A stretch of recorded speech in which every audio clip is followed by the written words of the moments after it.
오늘 검정색이 많네. 자, 뒤에서부터 우리 예지부터 사과 먹고 정신 바짝 났어. 할렐루야 샬롬 하고 우리 인사합니다. 할렐루야 샬롬 샬롬 샬롬 샬롬 샬롬 샬롬 샬롬. 하나님 사랑합니다. 여러분 주 안에서 사랑합니다. 예, 내 영혼이 확정되고 확정되었사오니 이제 뭐해요? 주를 찬양합니다. 참 좋은 찬양 아주 시원했죠? 시간을 많이 줬어요. 예, 우리 본문 인자가 들려야 하리라. 예, 헬라인들이 지난주에도 제가 잠깐 중간에 말씀드린 것 같아요. 오늘 내용이 아주 편하고 쉬워요. 제목을 호산나 뜻이 주여 이제 우리를 구원하소서라는 뜻이라고 해서 제가 예, 사실은 미랄의 신비라는 제목이 있었는데 바꿨어요. 제가 말씀의 은혜를 성경 주석을 쭉 하다가 저는 그런 마음이 들어서 결국은 주님께서 오신 거는 왜요? 예, 십자가에 못 박혀 돌아가시려고 그 때를 기다리다가 누가 헬라인 두 사람이 빌립에게 와서 그분을 좀 만나 뵙자. 왜냐하면 조랑말을 타고 입성하고 사람들이 이 옷을 다 깔고 뭐 종려나무까지 흔들면서 하는 모습을 보고 참 이상하다 신기하다 좀 만나고 싶다. 하필이면 왜 빌립에게 갔을까? 여러분들 혹시 아세요? 누구 아세요? 우리 꿈동이들 누구 아세요? 우리 에스더 집사님 혹시 아세요? 왜 빌립에게 그 많은 제자들 12명이나 되는 제자들 다 놔두고 하필 빌립에게 갔을까? 빌립이라는 이름 헬라식 이름이에요. 그러니까 자기하고 비슷한 동족으로 느끼고 가서 빌립이 조금 굉장히 이지적이고 약간 소극적인 성격인 것 같아요. 빌립은 또 혼자 못하고 망설이다가 누구에게? 안드레가 누구게요? 안드레가 무슨 사건에 그 앞장을 섰죠? 오병이어의 기적 줄 때 안드레가 도시락 갖고 와서 예수님 이것밖에 없습니다. 이것도 될까요? 예, 참 적극적인 그런 안드레입니다. 제자들 우리 전에 우리 12제자들 다 한 번씩 그 성격이나 여러 가지에 대해서 같이 묵상하고 나눴는데 참 각자 다 부족하죠. 누구나. 그렇지만 또 특징이 있고 장점이 있고 또 단점이 있는 그런 제자들. 거기 빌립과 안드레가 오늘 본문에 나오죠. 귀한 말씀이죠. 우리 본문 12장 24절 우리 함께 23절에 말씀하신 부분 22절 우리 한번 쭉 같이 한번 읽어보자. 천천히 시작. 명절에 예배하러 올라온 사람 중에 헬라인 몇이 있는데 그들이 갈릴리 베세다 사람 빌립에게 가서 청하여 이르되 선생이여 우리가 예수를 배우고자 하나이다 하니 빌립이 안드레에게 가서 말하고 안드레와 빌립이 예수께 가서 여쭈니 예수께서 대답하여 이르시되 인자가 영광을 얻을 때가 왔도다. 내가 진실로 너에게 이르노니 한 알의 밀이 땅에 떨어져 죽지 아니하면 한 알 그대로 있고 죽으면 많은 열매를 맺느니라. 누구 얘기예요? 본인이 십자가에 매달릴 것이다. 그래서 많은 열매를 맺을 것이다. 이 뜻이죠. 25절 자기의 생명을 사랑하는 자는 잃어버릴 것이요 이 세상에서 자기 생명을 미워하는 자는 영생하도록 도전하리라. 사람이 나를 섬기려면 나를 따르라. 나 있는 곳에 나를 섬기는 자도 거기 있으리니 사람이 나를 섬기면 내 아버지께서 그를 귀히 여기시리라. 이렇게 고백합니다. 그래서 예수님의 예루살렘 입성은 겉으로 보기에는 초라하지만 영적으로 거창한 엄청난 사건이 일어나는, 우리는 세상에서 살아가면서 어떤 일 일어날 때 그냥 하필이면 그러다 보니까 쉬운 얘기로 그냥 세상에 일하고 재수가 없어가지고 운이 없어가지고 내가 이런 상황이 돼서 예를 들어 회사를 이렇게 잘못 가가지고 이런 고통을 겪었어 이제 이런 후회들을 많이 하죠. 그때 이렇게 했어야 되는 걸 그걸 몰랐어인데 하나님께서는 그냥 있는 일은 없다. 어떤 훈련을 시키더라도 분명한 것은 그 뒤에는 하나님의 커다란 역사의 손을 가지고 계시다라는 것을 오늘 본문에서 우리가 알 수 있죠. 하늘의 밀이 떨어져, 그쵸? 밀알이 떨어져서 그게 싹이 나고 잎이 나고 열매를 맺고 그래야 그 열매들이 또 어떻게 해요? 많은 씨앗들을 뿌려서 더 많은 나무가 열매가 맺히는 것처럼 인자가 그러하리라. 이제 나는 영광을 얻을 때가 되었다. 그 영광이라는 건 뭐예요? 무슨 사건? 영광을 얻는다? 십자가 사건을 영광을 얻다. 여기 해석이 나와 있어요. 12장 16절 말씀이죠. 영광을 얻으신다는 것은 예수께서 십자가 사역을 마치시고 장사된 지 3일 만에 십자가 사역은 맞긴 맞는데 그 이후에 부활이 없다면 기독교는 없어요. 그죠? 부활신앙이 살아나셨기 때문에 우리도 또한 그런 그 사건, 우편에 앉으시는 것을 얘기한다. 증거하죠. 누가복음 24장 26절에 그리스도가 이런 고난을 받고 자기의 영광에 들어가야 할 것이 아니냐 하시고, 디모데전서 3장 16절 그는 육신으로 나타남 받으시고 영으로 의롭다 하심을 받으시고 천사들에게 보이시고 만국에서 전파되시고 세상에서 믿음 받으시고 영광 가운데 올려지신다니라. 예, 십자가에 못 박히고 나서 부활하셔서 제자들에게 보이시죠? 500명의 성도들에게 보이시죠? 그리고 영광 가운데서 올라가시죠? 내가 간 모습 그대로 다시 올 것이니 너희는 그곳을 떠나지 말고 기도해라. 예루살렘을 떠나지 말라고 그러시죠? 그래서 기도했을 때 마가의 다락방에 사건이 일어나. 무슨 사건? 오순절. 예, 오순절 사건이 일어나는 것을 우리가 사도행전 2장에서 46, 7절에 쭉 증거하고 있죠. 그리고 또한 25절 말씀, 예, 자기의 생명을 사랑하는 자는 잃어버릴 거고, 이 말씀도 너무너무 많이 하죠. 예수님은 그렇게 말씀하셨어요. 내가 내 생명을 미워한다. 근데 영어에 보면은 잃어버리는 로스트라고 해석이 돼 나와 있어요. 미워한다라는 건 내가 잃어버리면, 죽으면 오히려 영생의 생명. 우리 뭐 세상에서 사는 것 누구나 다 똑같죠. 한 가지 과제를 안고 살아간다. 누구에게나 아무리 부유한 사람도, 아무리 훌륭한 사람도, 아무리 성공한 사람도, 명예를 얻은 사람도 한 번은 거쳐야 할 관문이 죽음의 관문인데, 거기서 영원한 생명, 그런 얘기를 하시더라고요. 조영규 목사님이 그러셨던 것 같아요. 제가 얼핏 지나치다가 채널 안에서 그 말씀 안에서 봤는데, 모두 다 영생은 영생이다. 근데 그 영생이라는 그 말은 100% 정답은 아니다라는 얘기를 해서 제가 이렇게 그 문장을 좀 봤어요. 그랬더니 영생은 지옥에서도 영생이다. 지옥에서도 죽지 않고 계속 고통을 받는데, 누구와? 하나님과 함께 사는 생명이 바로 영원한 생명, 온전한 부활의 생명이다.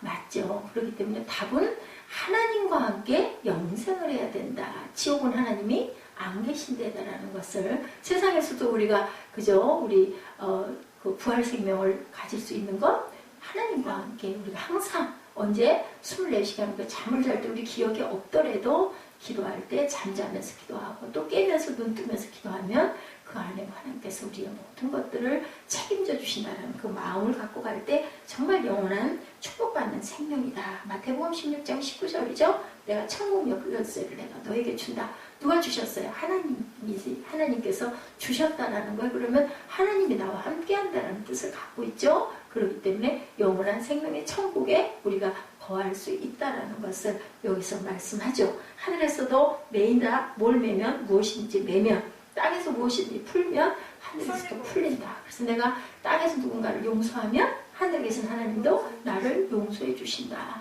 미워하고, 그죠? 누가 말했더라? 어디서 들은 것 같아. 싹 무시해버리면 하늘에서 하나님도 나도 너 무시할 거야. 아멘? 그렇기 때문에 우리는 그냥 용서해야 된다. 그리고 마음에 안 들 때 마음 되게 해주세요. 기도해야 된다라는 거죠. 26절이죠. 나를 섬기면 내 아버지께서 그를 귀히 여기시리라. 말라기 3장 16절에서 18절에 증거합니다. 야훼께서 야훼를 경외하는 자와 그 이름을 존중히 여기는 자를 위하여 야훼 앞에 있는 기념책에 기록하셨느니라. 나는 내가 정한 날에 그들을 나의 특별한 소유로 삼을 것이요 또 사람이 자기를 섬기는 아들을 아낌같이 내가 그들을 아낀다. 공의로운 해가 떠올라 치료하는 광선을 비춰주겠다. 너희들이 하나님을 섬기면 크잖아요. 예, 부모님 말씀 잘 듣고 말 잘 들으면 부모님이 어때요? 자녀에게 좋은 것으로 주고 싶고, 말 안 듣고 거역하고 거짓말하면 이 녀석하고 볼기를 때리고 싶은 것처럼 하나님 아버지의 마음도 똑같다라는 거죠. 내가 땅에서 들리면 모든 사람을 내게로 이끌겠노라. 땅에서 들리면 좁은 의미로는 예수 그리스도가 십자가에 달려 죽으실 것, 그러나 넓은 의미로 보면 그리스도의 십자가 죽음뿐만 아니라 그리스도의 부활과 승천까지를 포함하고 있다는 것을 우리가 깊이 아셔야 됩니다. 이 12장 17절에서 마지막 절까지의 대강의 내용을 여러분들에게 말씀을 드렸어요. 또 다음 시간에 가야 할 부분이 있어서 여기까지만 말씀을 드리고요. 자, 우리 내용 전체에 세 가지의 의미 한번 봅니다. 엄청난 사건이었다. 예루살렘 입성은 살려고 가신 게 아니라 알면서도 돌아가시려고 이제 진행을 해 가셔야 되겠다. 그동안 얼마나 엄청나게 언덕에 올라서 땀방울이 핏방울이 되도록 새벽 내에 기도하셨죠. 그렇게 하다가 이제 결심을 하는데 결심한 동기가 뭐예요? 헬라인들이 나를 만나러 왔을 때 이제는 어디까지 퍼져나간다라는 의미, 이방인에게까지 나를 증거해야 되겠다. 이제 때가 왔구나. 이렇게 작정을 하신 거예요. 죽으러 가시는 길, 예루살렘 입성이 승리의 개성같이 보이지만 십자가에 못 박히러 세상 사람의 눈으로 볼 때는 망하러 가는 거죠. 망하러. 죽으러 가는 거니 망하러 가는. 둘째, 예루살렘 입성은 예언의 응답. 그죠? 예, 우리 그 과제가 그렇게 나왔어요. 그 부분에 대해서 논해라 하고 나왔더라고요. 세 번째, 예수께서 6월절에 어린 양이신 것. 바리새인과 대제사장들은 예수님의 모든 기적을 예루살렘 입성에 대해서 엄청나게 고통스러워하고 아파하고 이걸 도대체 어떻게 할 것이냐. 빌라도까지도 그냥 아주 그 좀 피하고 싶어서 대야에다 손을 열심히 씻고 역사람을 놓으려고 했지만 놓지를 못하죠. 그때는 군중들의 그 반발을 엄청 무서워했고 뭐라 그랬어요? 제사장도 갈아치우는 그 때기 때문에 빌라도가 빌라도 마음대로도 하지 못하고 두렵고 떨려했다라고 지난번에 저희들 함께 읽어봤죠. 예수님을 환영하는 사람들에 대해서 나오죠. 17절에 나사로의 부활을 뭐한 사람들? 목격한 사람들이 예수님을 보고자 하고 또한 나사로도 정말 살아났나? 보고자 했다. 지난 시간에 우리 함께 했습니다. 어떤 사건에서 목격자의 증언은 효력을 가지죠. 나사로가 부활한 현장을 직접 목격한 사람들은 입을 다물 수밖에 없다. 왜냐하면 만나보니 정말 말짱하게 살아있으니까 어디가 패여있지도 않고 어디가 그저 어떻게 좀 불구가 되어 있지도 않고 말짱하게 건강하게 살아있는 모습을 보면서 다 놀라는 거죠. 이렇게 어떤 증거라는 것, 증인이라는 것은 굉장히 중요하다는 것을 나타내고 있습니다. 성령님을 경험하고 예수님을 체험한 사람들 누가 시키지 않아도 그죠? 나타내려고 하죠. 작은 일도 세상에는 뭐 큰 어떤 죽었던 사람이 살아났다. 주저앉았던 사람이 다리에 힘이 생겨가지고 걷는다. 이것만 기적이 아니고 저희들 생활 속에서도 기적은 얼마든지 있습니다. 지나놓고 보니 하나님께서 나를 이렇게 도우셔서 보호해 주셨어. 큰일 날 뻔했는데 그런 사건들이 많죠. 뭔가 걱정하고 있었는데 좋은 것으로 채워주셨어. 생각지도 못했던 일 하나님께 걸고 기도했더니 이렇게 이루어 주셨어. 제가 한 자동차 부분 때문에 꽤 오랫동안 그것 때문에 참 마음에 염려를 많이 했었어요. 왜냐하면 사람이 지켜야 될 건 지켜야 되고 조심해야 될 건 조심해야 되고 그죠?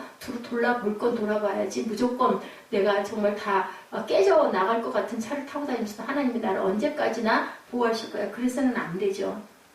입버릇처럼 항상 얘기한 증인들이 있어요. 뭐라고 얘기를 했냐면 한 달에 10만 원씩만 내고 차를 정말 좀 신경 안 써도 탈 수 있는 그런 차를 내가 좀 꼭 좀 가졌으면 좋겠다. 그냥 불안해서 죽겠는데 가진 건 없고 도대체 어떻게 해야 될지 모르겠다. 이런 건 없나? 그런 식으로 렌트를 할 수 있는 차는 없나? 그 자동차 정비 같은 거 신경 안 쓰고 그냥 편하게 탈 수 있는 조그만 차.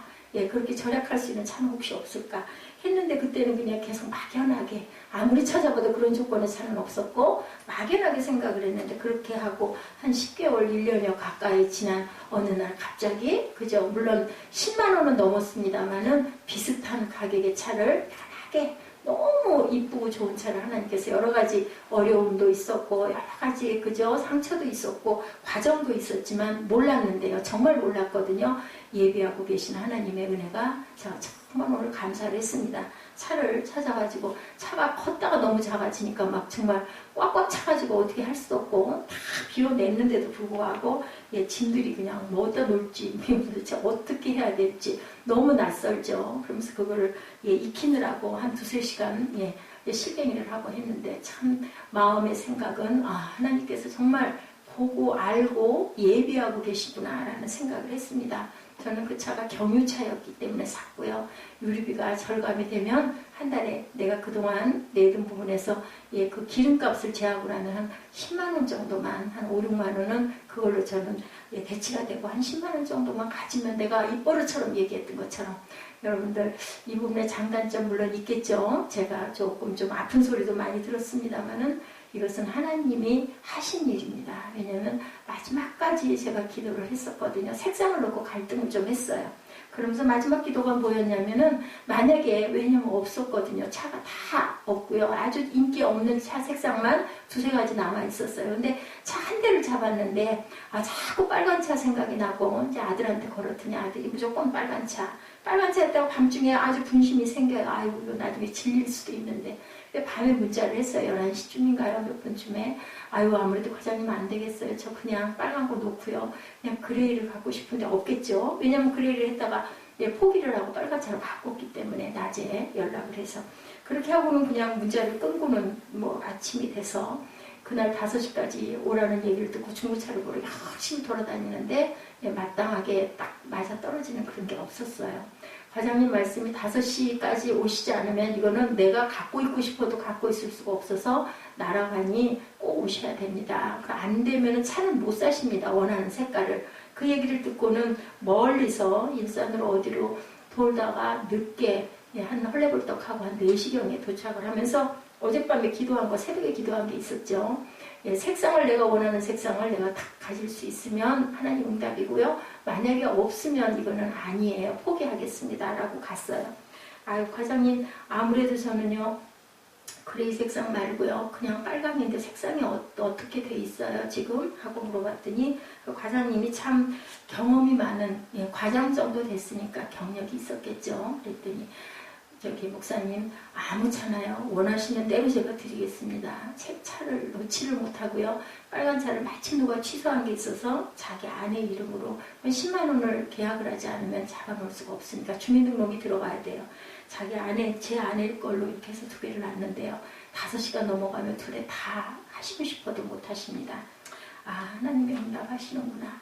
원하는 대로 그레이를 하시든 빨강을 하시든 제가 그렇게 해서 그 차를 사실은 구입을 하게 되고 한편으로는 염려도 좀 됐지만 지금까지도 이끌고 오시고 아무것도 없는 상황에도 여기까지 오게 하신 하나님이 내 형편을 다 하시니까 분명하게 안전하게 그리고 절감되는 그 유류 그 연비가 18km 정도 그 에어컨을 틀고도 시내에서 주행이 한 17.5, 18 나온다고 하셨으니까 이 가스차보다는 훨씬 절약이 될 겁니다. 라고 그분이 포드차를 타다가 사고가 나가지고 직접 그분이 그 차를 타고 있다라는 말씀을 하시면서 정말 유지비가 다 나옵니다. 그걸 뭐 거짓말 말씀을 목사님한테 제가 뭐 한다고 우리 교회 어려운 거 아시거든요.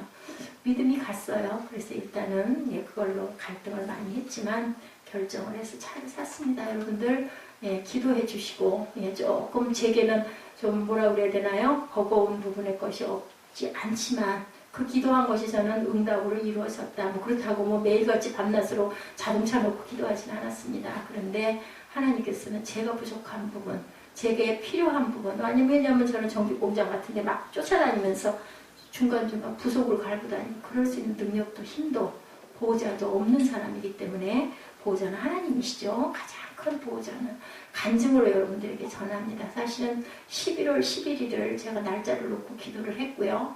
누군가에게 기쁜 선물을 주는 날이고 싶었어요. 특별한 날이 우리 절기상으로는 우리 기독교 절기상으로는 없었기 때문에 수요일날 항상 응답을 하나님이 많이 하셨거든요. 예부터.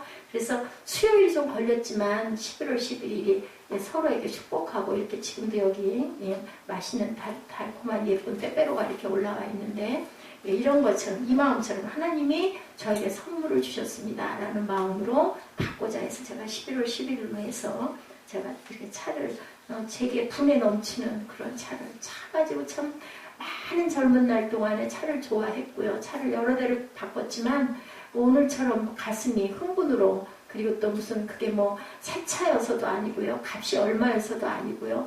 무슨 특별한 수입된 차여서도 아니고요. 절대 아니었어요. 하나님은 아셔요. 경유였기 때문에 그 차는 제가 구입을 했습니다. 중고차 SM3도 있었어요. 근데 휘발유 차가 저는 마음에 걸리더라고요. 물론 금전적인 부분도 목돈이 많이 들어가야 되고 이자도 높았죠. 중고는. 그래서 제가 구입을 하게 됐습니다. 여러분들 혹여 이해가 안 되신 분들이 있으면 순수한 마음으로 이해해 주시고 축복해 주시고 기도해 주시기 바랍니다.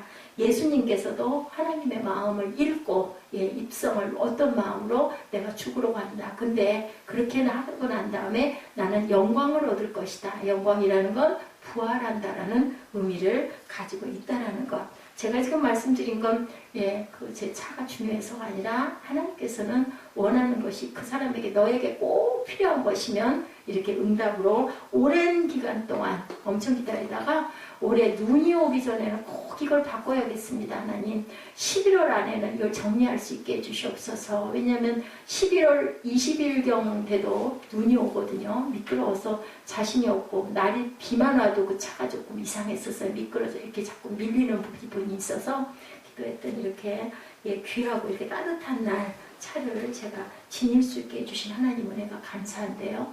여러분도 이런 마음을 품고 기도하시면 그 마음에 있는 그 속마음은 사람보다는 하나님이 아세요. 그렇기 때문에 중요한 꼭 필요한 부분의 것들은 하나님이 응답하신다는 그것이 바로 살아있는 신앙이고 믿음이라는 것 여러분들 잊어버리지 마시기 바랍니다. 우리 18절 좀 보죠. 이에 무리가 예수를 맞으면 이 표적 행하심을 들었습니다. 나사로의 부활에 관한 소문이 이것이 표적이 된 거예요.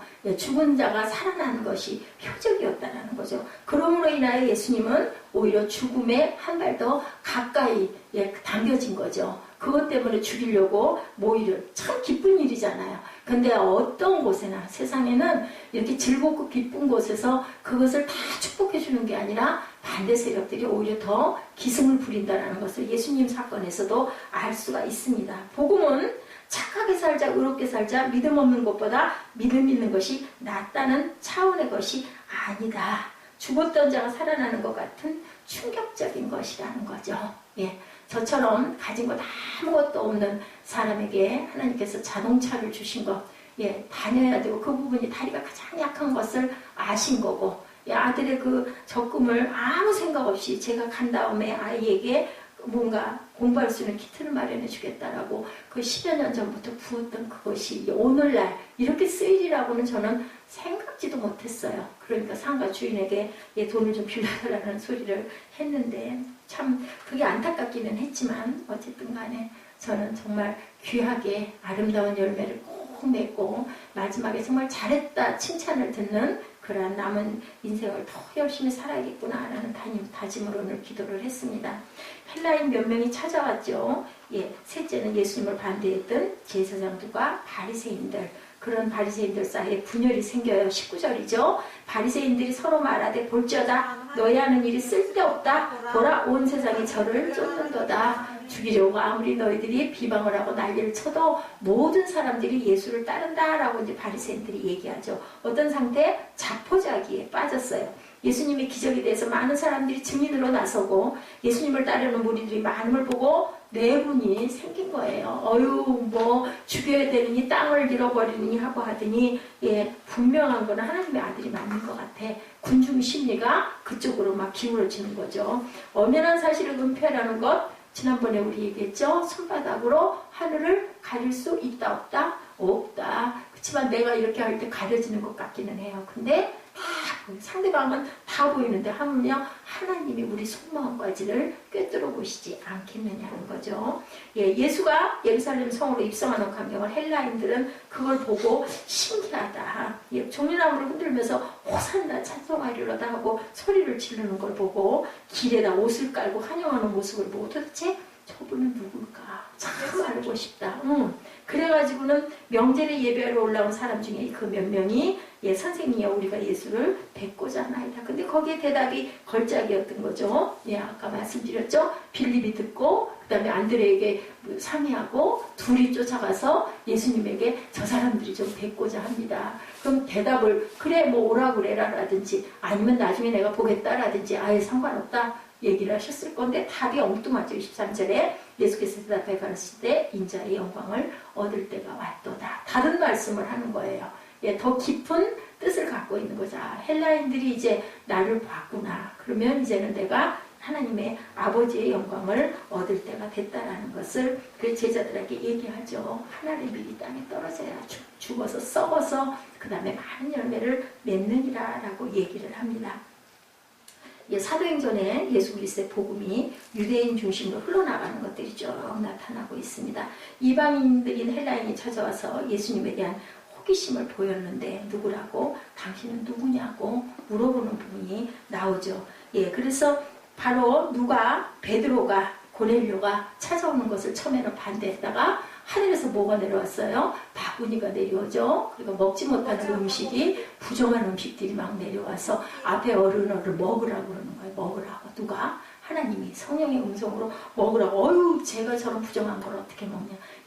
하나님이 말씀하죠. 내가 깨끗하다고 먹어라 하면 먹는 거다. 그 환상이 3번씩이나 있다가 없어지는 걸 보면서 베드로도 하나님의 사람, 영적으로 민감했기 때문에 내가 이 고넬료라는 사람 이방인을 만나야 하는가 보다. 만나서 뭐예요? 말씀 전하고 그리고 축복하고 뭐예요? 안수해주고 그 다음에 뭐예요? 세례를 주는 사건이 일어나죠. 그리고 또 빌립은 어떻게 해요? 빌립은 아프리카 그 평지에서 광야에서 누구를 만나요? 간디겐가 에디오피아 네시가 병거 타고 가면서 성경 읽는 것을 옆에서 해석해주고 또한 가다 말고 그저 물이 뭐 많았겠어요? 조금 물 고여있는 데서 물 뿌려가지고 세례주고 그렇게 하고 거기서 그냥 각각 헤어지는 사건이 나중에 어떻게 됐어요? 아프리카가 복음화되는 사건이 일어난다. 우리는 무엇을 알아야 될까? 작은 일 하나가 작은 불꽃 하나가 타오르면 거기서 큰 불이 일어난다. 모세도 마찬가지인 거죠. 그죠? 내 자리에서 신발을 벗어라는 사건. 그러니까 하나님이 만나는 모든 사건들은요. 그냥 일어나는 일은 없다. 우리가 새벽에 우리 다윗 얘기 그 시편을 계속 보고 있는데 다윗은 정말 고난이 말도 못하게 많아요. 금식을 해도 기도를 해도 내가 베옷을 입어도 모든 사람들이 나를 비웃는 그런 사건. 심지어 얼마나 억울해요. 억울하기는 거기서 더 억울할 수는 없을 것 같은데도 하나님께서는 그 마음을 알고 그리고 원망하지 않고 그리고 기도하고 저들을 용서해달라는 그 마음 그것을 하나님께서 보신다. 이렇게 우상을 숭배하고 점을 치던 많은 가정이 못으로 생명의 빛이 들어가는 결정적인 역할을 한다는 거죠. 예수님을 믿게 하는 사건들이 여기저기서 일어나도록 예수께서는 오셔가지고 본인의 사명이에요. 그거는 하나님이 보내신. 그리고 모든 사람들이 보면은 정말 젊은 나이에 망했구나. 그죠? 망한 사건인데 사실은 망한 사건이 아니라 승리의 사건이다. 여러분들 그걸 너무 육신적으로 보면은 세상 일도 아니다. 염려와 근심 어디다가 하나님께 내려놓을 줄 알고 우리는 기도해야 되겠다. 계시록 5장 9절 10절입니다. 새 노래를 노래하여 가로되 책을 가지시고 그 인봉을 떼기에 합당하시도다. 일찍 죽임을 당하사 각 족속과 방언과 백성과 나라 가운데 사람들을 피로 사서 하나님께 드리시고 저희로 우리 하나님 앞에서 나라와 제사장을 삼으셨으니 저희가 땅에서 왕노릇 하리로다. 7장 9절에서 12절에도 요한계시록입니다. 이 일 후에 내가 보니 각 나라와 족속과 백성과 방언에서 아무라도 눈이 셀 수 없는 큰 무리가 흰옷을 입고 손에 종려가지를 들고 보좌 앞과 어린 양 앞에 서서 큰 소리로 외쳐 가로되 구원하심이 보좌에 앉으신 우리 하나님과 어린 양이가 있도다. 이 찬양이 있죠. 구원하심이 보좌에 앉으신 우리 하나님과 어린 양께 있도다. 이 찬양 가사가 이 가사죠. 계시록 말씀이죠. 그래서 하나님께 경배해서 가로되 아멘. 찬송과 영광과 지혜와 감사와 존귀와 능력과 힘이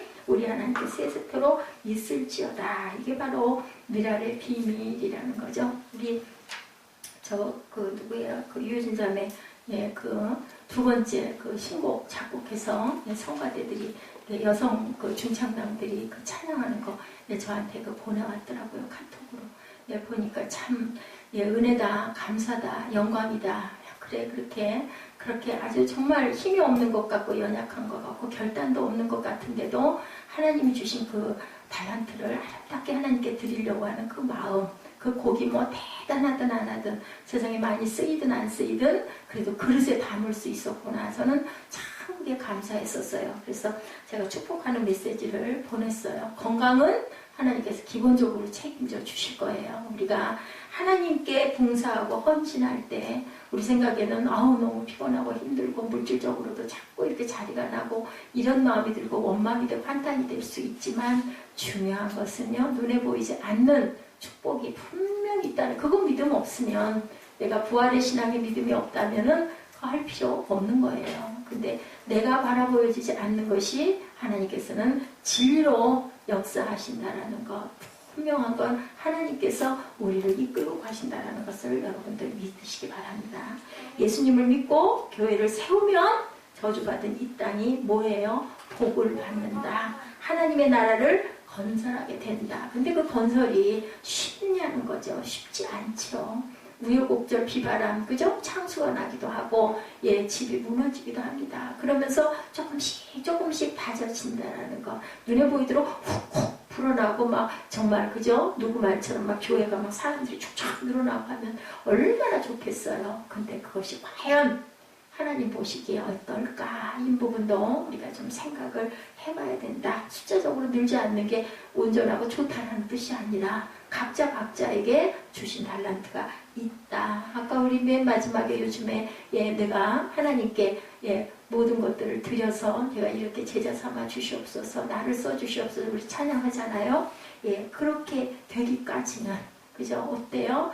나를 훈련시켜달라라는 그 가사가 저는 참 그 마음에 깊이 와요. 여러분들의 고백이 되시기를 주님의 이름으로 축복합니다. 가끔 비바람이 불죠. 가끔 창수가 나고 가끔은 갈등이 일어나기도 합니다. 우리 마음 자체에 갈래가 있기 때문에. 그런데 성경에서 이렇게 기록하고 있네요. 하물며 누구도 하나님의 아들인 예수까지도 끝까지 순종하죠. 순종하는 자세가 정말 중요하고요. 누구를 탓하고 누구를 정죄하고 판단할 필요가 아무것도 없어요. 예수께서 베드로에게 말씀하신 것처럼 너나 잘해, 너나. 나만 열심히 하나님 길, 옳다고 보이는 그 길로 감동으로 가면 하나님께서 분명히 마지막에는 좋은 길로 인도해 주신다라는 것. 예배와 전도에 심혈을 기울이는 이유가 바로 여기 있다. 사도행전 16장 31절 주 예수를 믿으라. 그리하면 너뿐만이 아니라 내 집이 구원을 얻으리라. 나만 잘 살면 안 되잖아요. 나만 구원받으면 안 되잖아요. 내 집도 구원을 받아야 되죠. 내 가족도. 왜냐하면 한 영혼이 천하보다 귀하고 아버지께서는 악한 자와 선한 자에게 모두 다 비를 주시고 햇빛을 주시고 공기를 주시는 것처럼 그들도 구원되기를 원한다. 그러면 내가 먼저 구원받으면 내 가족이 분명하게 구원받아야 되는데 그건 내가 아무리 애를 써도 안 되는 일, 하나님께 신고 엎드려 기도하면 아버지께서 나머지는 이루신다라는 것을 말씀하고 있다라는 것.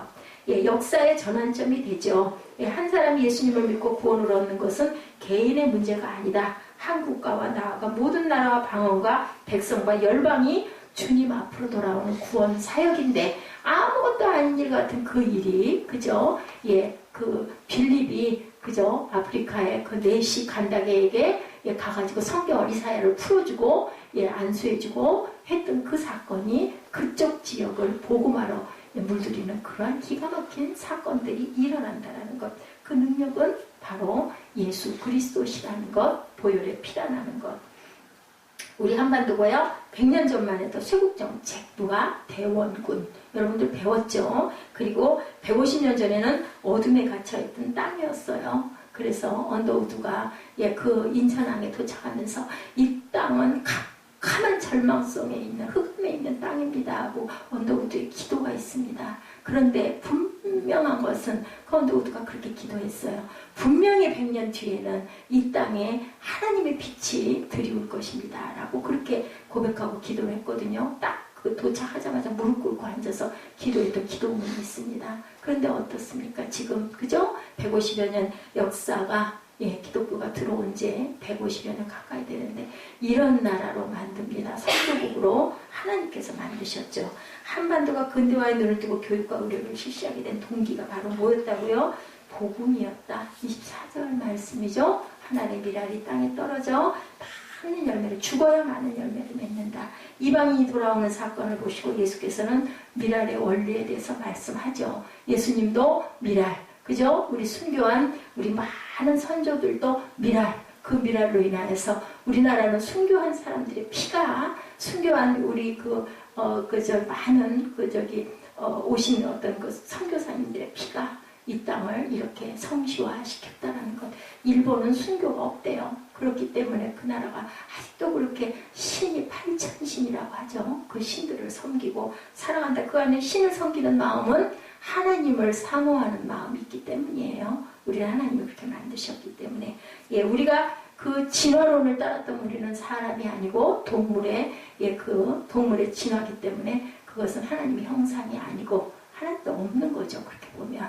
그렇기 때문에 우리는 창조론을 우리가 믿고 나아간다는 겁니다. 성경도 거짓말이라는 거죠. 진화론이라면. 그죠? 세상은 누가 창조? 하나님이 창조하셨다는 게 창조론이거든요. 열리는 기적의 문에 대해서 얘기합니다. 자기 생명을 사랑하는 자는 잃어버릴 것이요 자기 생명을 미워하는 자는 생명을 얻으리라고 예수님께서 말씀합니다. 이 말씀을 원어로 읽으면 전반부에 나는 생명은 헬라어로 푸시케 육체의 생명을 말하는 거예요. 예, 그리고 후반에 나오는 영생은 조에입니다. 영원한 생명, 영생이라는 뜻. 그리고 원어적인 해석이 이럴 때는 아주 그냥 딱딱 정확하게 말씀하고 있거든요. 그래서 우리가 원어 사전을 봐야 된다는 거.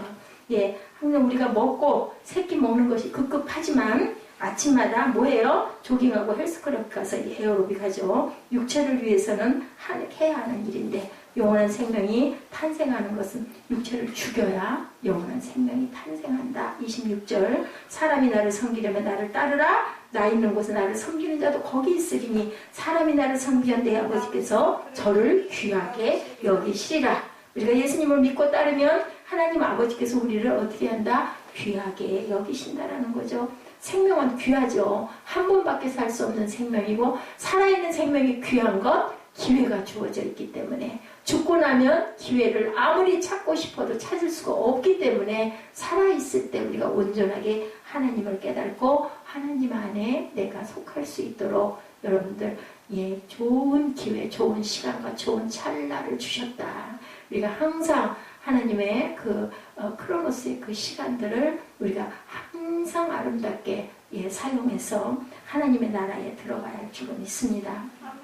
하나님 미리 땅에 떨어져 죽으면 많은 열매를 맺을 것이요 예수님을 따라가는 것을 두려워하지 말아야 된다.